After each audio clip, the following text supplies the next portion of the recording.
ఈరోజు మా బిజినెస్ కష్టాల్లో ఒక పాయింట్ మీతో నేను షేర్ చేసుకుంటున్నాను. యాక్చువల్‌గా నేను జీవీఎంసీ షాప్స్ ఏమైనా రెంట్‌కి ఇస్తారేమోనని సెర్చింగ్‌లో తిరుగుతున్నాను.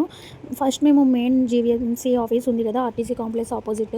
అక్కడికి వెళ్లి కనుక్కున్నాము. అక్కడైతే ఇవ్వరని తెలిసింది. వాళ్ళన్నారు జోన్ 4కెళ్ళాలని చెప్పారు. సరే కదా అని జోన్ 4కి మేము స్టార్ట్ అయ్యి వెళ్ళాము. యాక్చువల్‌గా అది మేము గూగుల్‌లో సెర్చ్ చేసుకొని వెళ్ళాము. జ్ఞానాపురం చూపించింది.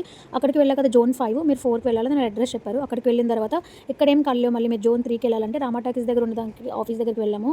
అక్కడ కూడా కనుక్కున్నాం. బట్ అక్కడ ఇంపార్టెంట్ థింగ్ ఏంటంటే వాళ్ళెవరు అంటే మేము తిరిగిన దానికి వాళ్ళైతే బానే రిసీవ్ చేసుకున్నారు. బానే రెస్పెక్ట్‌ఫుల్‌గా మాట్లాడారు. అండ్ అక్కడ మా ఇంటెన్షన్ కూడా అక్కడ కమిషనర్ గారు కూడా తెలుసుకున్నారు. తెలుసుకొని ఆయన కూడా కొంచెం బానే మాట్లాడారు. బట్ మాకు కావాల్సిన ప్లేస్ అయితే షాప్ లేవు. అండ్ మాకు కావాల్సిన దగ్గర మేము పెట్టుకోవడానికి జీవీఎంసీ పర్మిషన్ ఉండదంట. సో, ఇదైతే ఫెయిల్ అయిందో లేదంటే వర్కౌట్ అవుతుందో నాకు తెలియట్లేదు. తిరుగుతూనే ఉన్నాము. అక్కడికి, ఇక్కడికి, ఇక్కడికి, అక్కడికిని. కాకపోతే మాకైతే రిజల్ట్ రాలేదు. యాక్చువల్‌గా అసలు మేమేమనుకుంటున్నామంటే ఆర్‌కే బీచ్ రోడ్‌లో మేము పెట్టాలనుకుంటున్నాం. మీరేమంటారు? ఆ చిట్టుగురికి షాప్ పెట్టాలా? కంటైనర్ పెట్టాలా? అసలు ఎట్లా పెట్టాలి? బయట మార్కెట్‌లో అనే ఐడియా రావడం లేదు. ప్రెజెంట్ అయితే క్లౌడ్ కిచెన్‌లో రన్ చేస్తున్నాను. బట్ ఎప్పుడైతే మనం ఫుడ్ ఫెస్టివల్‌లో పార్టిసిపేట్ చేసామో అందరూ మమ్మల్ని షాప్ పెట్టండి, షాప్ ఎక్కడ అని డైలీ ఎవరో ఒకరు కాల్ చేస్తున్నారు. సో, నాకు ఇంక గట్టిగా షాప్ అయినా పెట్టాలి. ఏదైనా చేయాలని ఒక ఇంటెన్షన్‌తో తిరుగుతున్నాను. సరే మీరేమనుకుంటున్నారు? షాప్ పెడితే బెస్టా? ఇంకేమైనా చేసే ఆప్షన్ ఏమైనా ఉందా? నాకు కామెంట్‌లో చెప్పండి. ఛానెల్‌ని సబ్స్క్రైబ్ చేసుకొని కొంచెం నాకు సపోర్ట్ చేయండి.